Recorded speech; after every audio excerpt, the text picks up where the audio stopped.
We've been looking at the contingency argument for God's existence, and last time I offered a defensive premise one of the argument that everything that exists has an explanation of its existence, either in the necessity of its own nature or else in some external cause.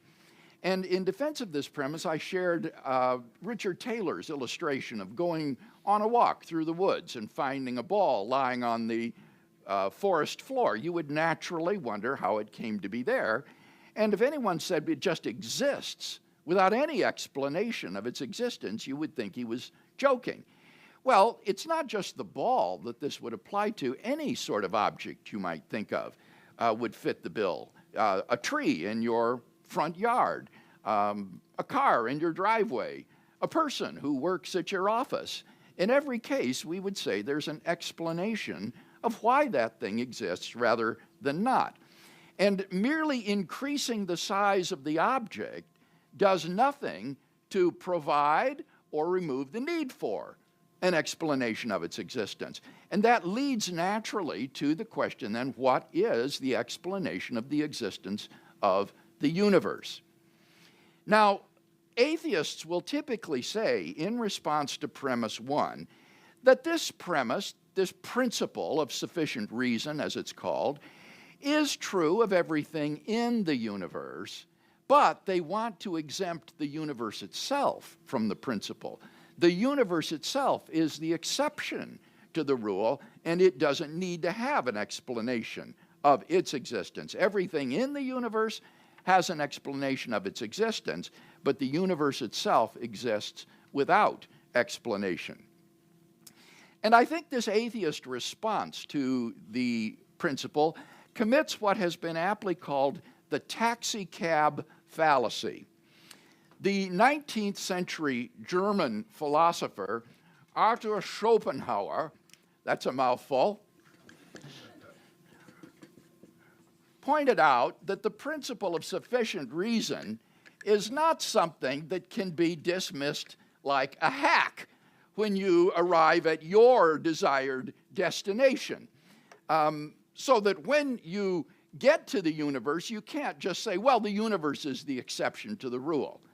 That commits the taxicab fallacy of thinking you can just dismiss the principle of sufficient reason when you get to your explanatory ultimate. Remember, Leibniz does not exempt God from the principle of sufficient reason. He says, yes, God has an explanation of why he exists. He exists by a necessity of his own nature. So Leibniz can't be accused of arbitrarily exempting the explanatory ultimate from the principle of sufficient reason. But that's what the atheist tries to do. He simply says the universe is the exception to the rule. And in so saying, that he is being arbitrary. He doesn't give any reason for thinking that the universe should be exempt from the principle. He just arbitrarily exempts it. And that is without justification. Remember the illustration of the ball in the woods, merely increasing the size of the ball, even until it becomes the entire universe itself, does nothing to remove the need for an explanation of its existence. Notice as well how unscientific this objection is. For the whole project of contemporary cosmology, the study of the large-scale structure of the universe, is devoted to a search for an explanation of the universe's existence. And so this atheist attitude of thinking that the universe just exists without any explanation would actually be a science stopper. It would cripple the project of modern cosmology of trying to explain why the universe exists. So this typical atheist response, I think, commits Schopenhauer's taxicab fallacy. So some atheists have tried to avoid this arbitrariness, this fallacy, by providing a justification for exempting the universe. They try to give an argument for why the universe should be exempted from the principle of sufficient reason. And they will typically say that it's impossible for the universe to have an explanation of its existence. And therefore, it is the exception to the rule because it's impossible for there to be an explanation of the existence of the universe. Well, now, why is that? What is there about the universe that would make it impossible for it to have an explanation? Well, one pair of philosophers I've read on this says that if there were an explanation of the existence of the universe, it would have to be in some sort of explanatorily prior state of affairs in which the universe did not exist, right? If this is going to be an explanation of the existence of the universe, then this would have to be some sort of explanatorily prior state of affairs in which there is no universe. But they say that would be a state of nothingness. There would be nothing. And nothingness can't be the explanation of anything, and therefore the universe must just exist inexplicably.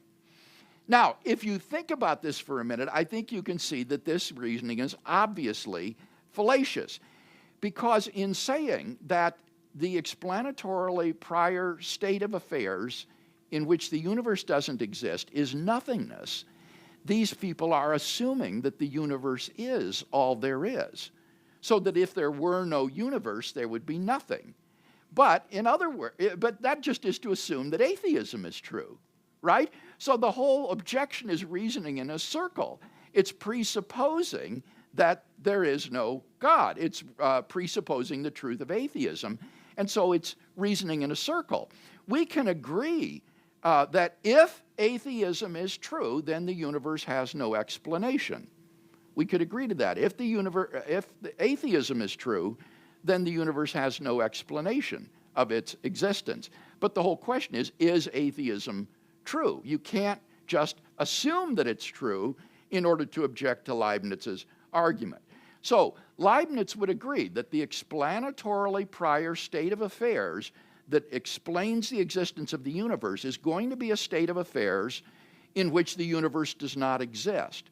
But it wouldn't be a state of nothingness. Rather, it would be God and his will. And that would be the explanation of the origin of the universe. So, don't let the atheist get away with assuming that the universe is all there is, because that assumption presupposes the truth of atheism, and that's what is under question. That's what we're trying to investigate. So, any comment or discussion about premise one and that defense of it? Dr. Craig, going back to the true of everything in the universe but not the universe itself atheist argument, would you say that that's the atheist essentially looking for a necessary something out there that they want? They understand that having a necessary thing is necessary, so they attribute it to the universe and not to God? Not typically, Cash. Now, do you hear Cash's question? Because this is perceptive. Is the atheist saying, when you get to the universe exists by a necessity of its own nature. So the universe isn't an arbitrary exception to premise one. It has an explanation of its existence, namely the universe exists by a necessity of its own nature. And as I'll say later on, no, that isn't typically what they're saying. I don't know of any contemporary atheist who holds to this position, that the universe exists by a necessity of its own nature. Instead, what they say is the universe is the exception to the rule, that everything else has an explanation of its existence, but not the universe itself. And as I say, in the absence of some sort of justification for that, that is committing this taxicab fallacy, because there's nothing about the universe other than it's just being big that would prevent its having an explanation of its existence. Yes, over here. A lot of atheists also say that we just don't have the explanation yet. We don't know. So they lean on, kind of hold on. We'll have an answer. We don't know yet when, but we will. We'll figure this out. And agnostic wants to say, I want to know how God created the universe, so we're going to continue with science to develop and research and all that. And us as Christians, I want to know, are we continuing to, do we want to know how God created the universe, or is that just a mystery?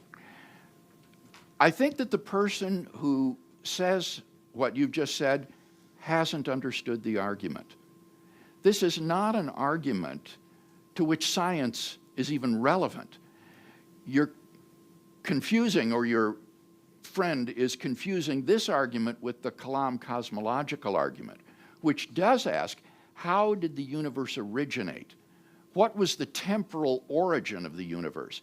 But as I said last week in response to Bob's question, Leibniz is quite willing to admit that the universe is past eternal, that it's always been there. So there is no explanation of its origin. It maybe didn't have an origin in a temporal sense. But what Leibniz points out is that even an eternally existing universe is still contingent. It doesn't have to exist. It could have failed to exist, or a different kind of universe could have existed, maybe one with a beginning instead of an eternal one. So just positing the past eternity of the universe doesn't escape this argument. And that means that scientific questions about where the universe came from and how it was created are just irrelevant to this. This is a philosophical argument or a metaphysical argument. It's saying, why is there a space-time reality at all? No matter how big it is, how wide-ranging, whether it had a beginning or no beginning, what its laws are, all of that's irrelevant. What is being asked here is, what is the explanation for why there is such a thing rather than not? And that's not a question to which science is relevant. Yes, Dr. Craig, one thing I have a problem with understanding things with contingency and necessary beings is that you mentioned Leibniz is willing to accept the universe even being past eternal, Yes. but it's still contingent. Yes. And if you can explain to me how is that possible, because what I've always understood, if something's eternal, well, of course it doesn't have a beginning. And I think that's one thing I don't understand is how can it still be contingent even if it is past eternal? Because it could not exist. There could be nothing instead. We can imagine another possible world in which there is no universe. Or, as I said a moment ago, we could imagine another possible world in which there's a different kind of universe, maybe one that does have a beginning. So, an eternal universe is only one of a wide range of logical possibilities, right? And therefore, it's contingent that such a thing exists. There happens to exist a universe with a beginning, according to the best evidence we have, but that's a contingent fact. And if there had been a universe that is past eternal, that would also be a contingent fact. It's not logically or metaphysically necessary that there be that kind of universe. There could have been one like ours, right? I mean, as long as you can see that there could have been one like ours, then you've got to see that an eternal one is contingent. It's not necessary, because you could have had ours instead, like we do have. And so if you think this world is possible, which it obviously is, that shows that that other type of world isn't necessary if that had been instead. Yes, sir.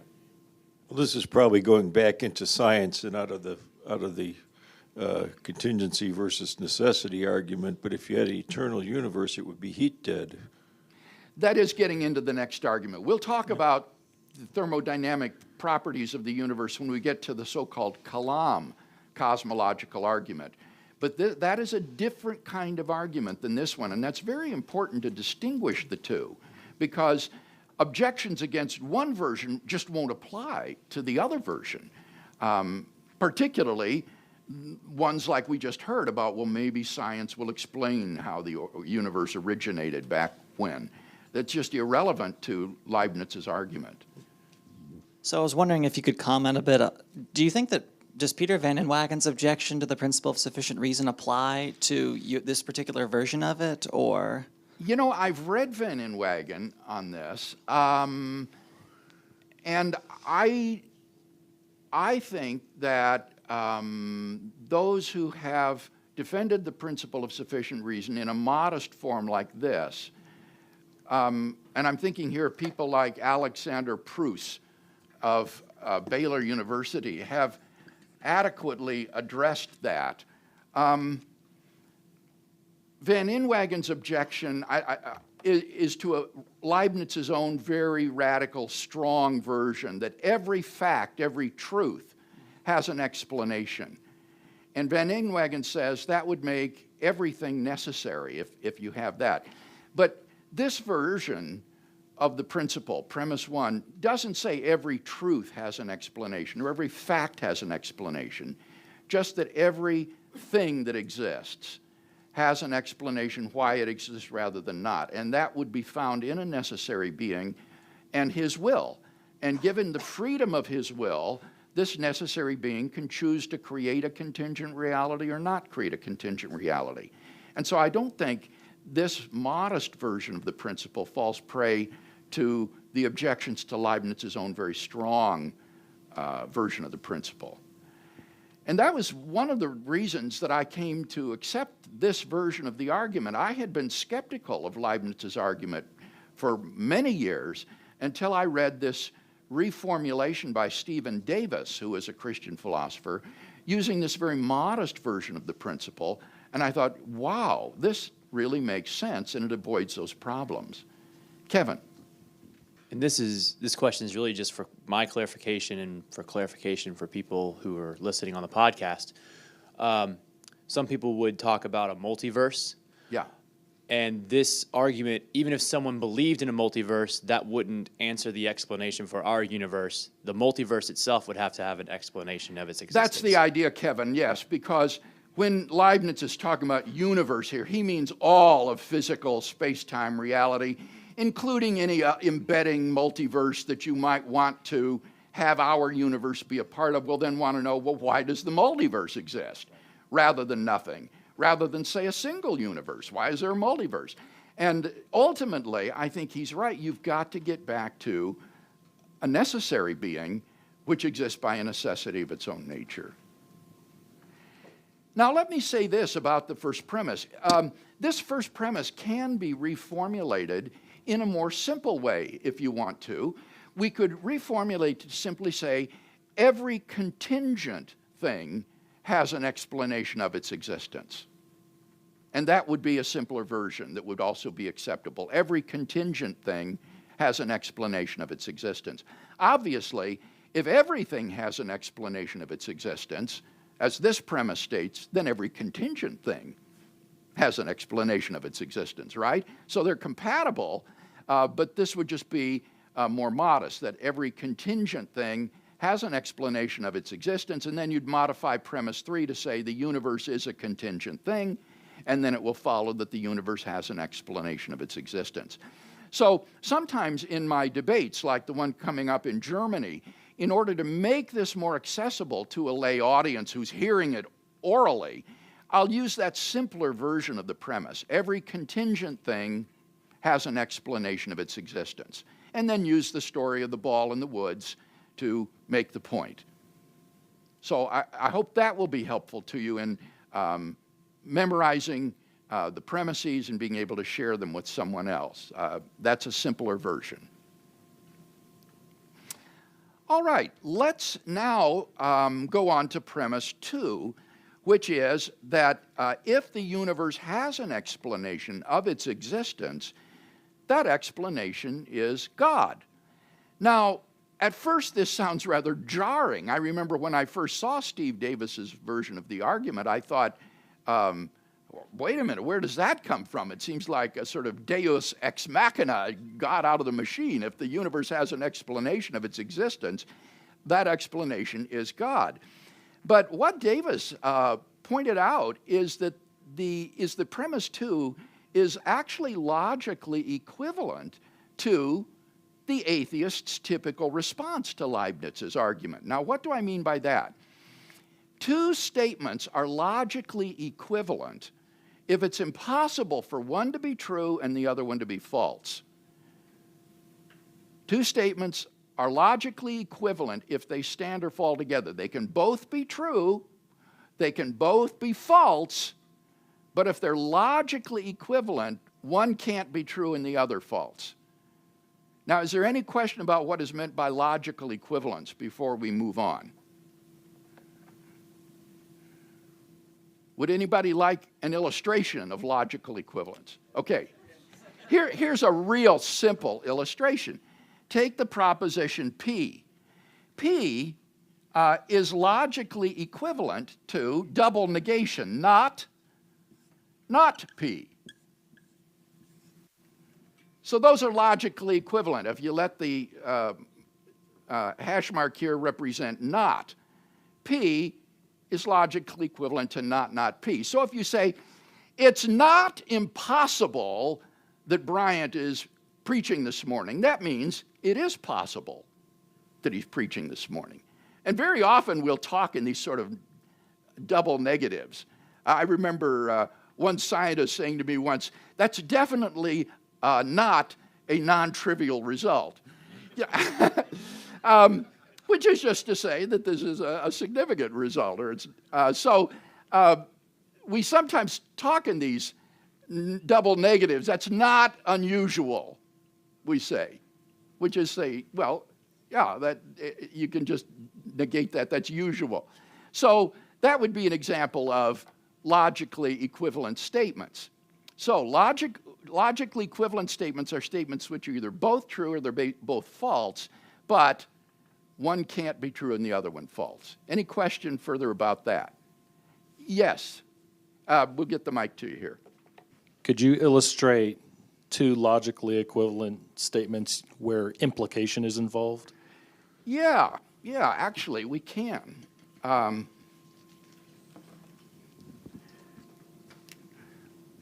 P implies Q is equivalent to not P or Q, where the V represents or, the disjunction. So if P implies Q, that means either not P or Q. That's a simple logical equivalence. And the one that I'm going to appeal to is that if P implies Q, that's equivalent to not Q implies not P. If P implies Q, then not Q implies not P. That's called contraposition, actually. There's a name for that logical equivalence. So don't be confused by all of these symbols. This is just illustrative of the idea of statements that are logically equivalent to each other. They're either both true or they're both false, but you can't have one be true and the other false. Okay, is that idea clear? I think so. Now, consider, what does the atheist almost always say in response to Leibniz's argument? Well, as we saw in our examination of premise 1, what the atheist typically says in response to Leibniz is that if atheism is true, then the universe has no explanation of its existence.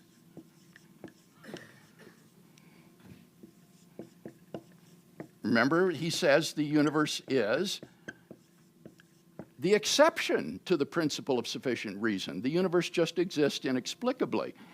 He says if atheism is true, the universe has no explanation of its existence. But that's logically equivalent to saying if the universe has an explanation of its existence,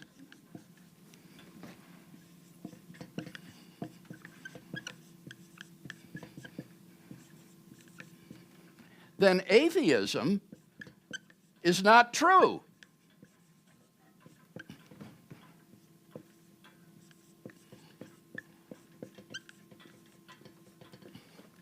Right?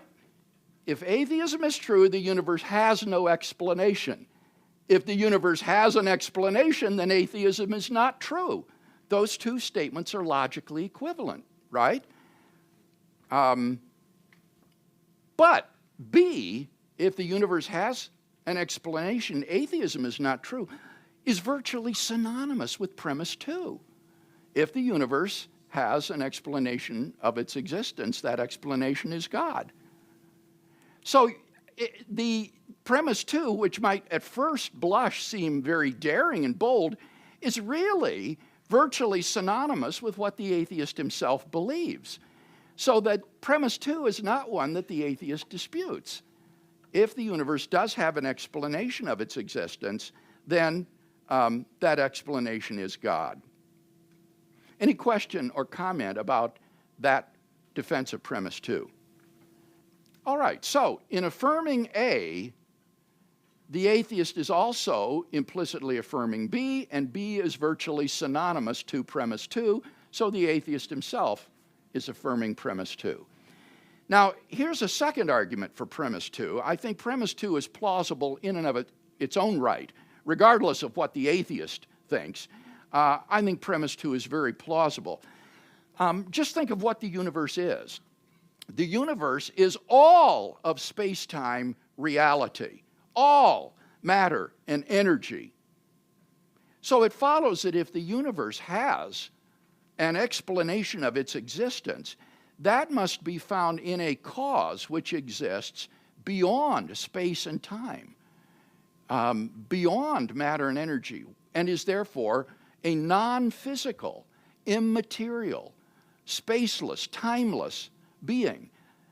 This is incredible. The explanation of the universe could only be found in something that transcends space and time, matter and energy, and has created the universe.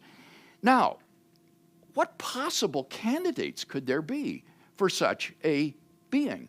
Well, I can think of only two things that could fit that sort of description. Either an abstract object, like a number or other mathematical object, or else an unembodied mind or consciousness. An abstract object, you remember, is immaterial, non-physical. It exists beyond space and time. It exists necessarily, if it exists at all. It doesn't exist contingently. So an abstract object would really fill the bill very nicely for timeless, spaceless, metaphysically necessary being. The problem is abstract objects don't stand in causal relations. Indeed, among contemporary philosophers, that is virtually definitive for what is an abstract object. What differentiates an abstract from a concrete object is that only concrete objects stand in causal relations. Abstract objects are causally effete or causally impotent. The number 7, for example, has no effect upon anything. So it follows that the cause or the explanation of the universe cannot be an abstract object, and therefore it must be an unembodied mind or consciousness, which would be a transcendent, immaterial, non-physical, spaceless, timeless, personal being who has freely created a contingent universe. So this is clearly a conclusion that is pregnant with theological significance. And I hope so that you begin to grasp the power of Leibniz's argument. The explanation of the universe has to be a necessary, uncaused, timeless, spaceless, immaterial, personal being. This is not some ill-conceived flying spaghetti monster, but this is a being which must exhibit the traditional attributes of God. Truly mind-blowing conclusion. Any question or discussion of that defense of premise 2, that if the universe has an explanation of its existence, that explanation is God? Taylor.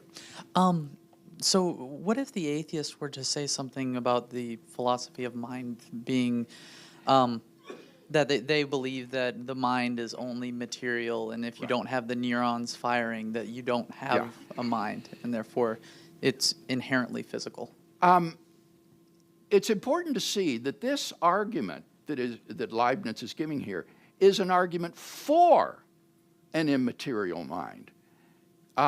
This would be a reason to believe that minds are not just physical or material like brains, but that they are immaterial entities, because that's the only way to explain the existence of a contingent universe. So this is actually an argument for the immateriality and non-physicality of mind. Now, the atheist probably doesn't believe in minds like that, and so he can then raise objections to this. He can try to give us his proofs for materialism or reductive physicalism, and the theist will have to respond to those arguments. But he can't just presuppose it. Otherwise, you see, he's begging the question again. If he just presupposes there can't be a mind, then he's begging the question, because this is an argument for such a mind. But if he's got some arguments for reductive physicalism or materialism, great, we'll hear them and see if we can respond to them. Do you see what I'm saying? And typically, the arguments against the existence of mind, I have found, will be based upon human cognition. And that in human beings, minds are typically conjoined with brains, and the claim is that they're brain states that correlate with mental states and all the rest of that. But the problem with that is, I mean, at the very best, that would only prove that we are physical creatures, not minds, but that doesn't show that a mind is impossible. So it's going to be pretty hard, I think, for the materialist or atheist to show that there cannot be an immaterial, transcendent, personal mind that has created the universe. The most he's going to do would be to maybe make that kind of dualism plausible with regard to human creatures. But then he'd need to extrapolate that to a cosmic creator, and I'm not sure how he would be able to do that. You see the point? Okay. Now, there was another question over here, I think, Drew. I guess, can you clarify the idea of metaphysical necessity? A lot of people get hung up on that. Like if I say the universe exists and God doesn't, like there's no strict contradiction because there's no, we're not contradicting some stipulated definition. Mm-hmm. But we also don't mean impossible in the way of saying it's impossible to move faster than light, it's impossible to create a perpetual motion machine. Yeah. So okay. It's not in either of our categories. We can rely upon Drew to make things more complicated than we want them to be. What Drew is pointing out here is there are different kinds of possibility and necessity. For example, one would be physical possibility and necessity. It's physically impossible to accelerate an object through the speed of light and make it go faster than light. That's physically impossible. It's against the laws of nature. But there's no logical impossibility with that. There could have been a universe with different laws of nature where you could accelerate something through the speed of light. So that would be a kind of low-level possibility and necessity based upon the laws of nature. Then, on the other hand, there's what we could call strict logical possibility and necessity. And here, in order for something not to be strictly logically possible, its opposite would have to involve a contradiction. For example, a married, unmarried man. That would be strictly logically impossible, because there you've said he's married and he's unmarried. Those are strictly logically contradictory. But what philosophers have noticed is that there's a different kind of possibility and necessity beyond these, or different than these, that is usually called broad logical possibility and necessity, as opposed to strict. Or sometimes, as Drew said, it's called metaphysical possibility or necessity.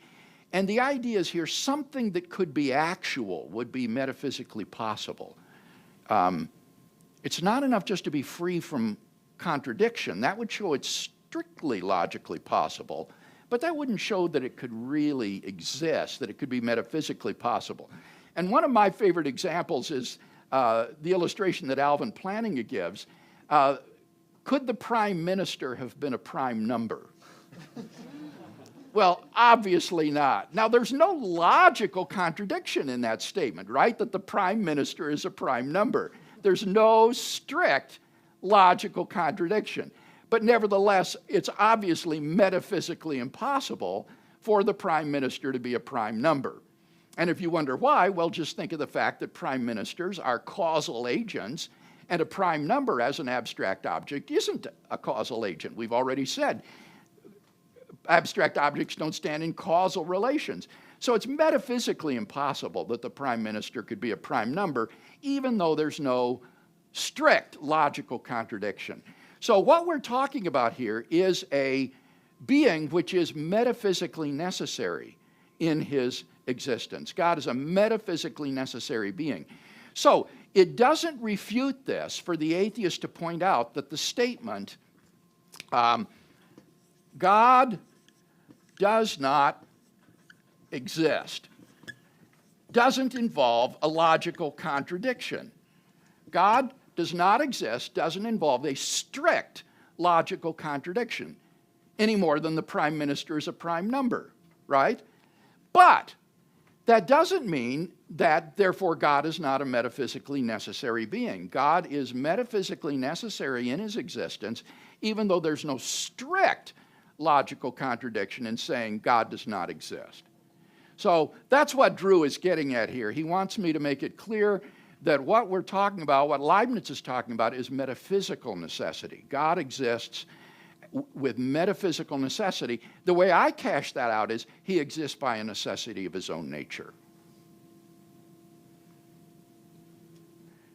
So, if these two premises are true, that everything that exists has an explanation of its existence, either in the necessity of its own nature or in an external cause, and it's also true that if the universe has an explanation of its existence, that explanation is God, then it follows that God exists by a necessity of his own nature.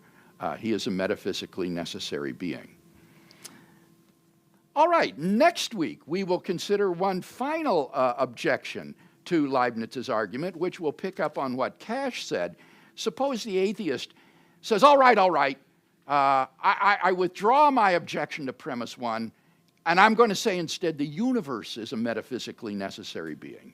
The universe exists by a necessity of its own nature. What can we say in response to that? All right, let's bow our heads for the benediction.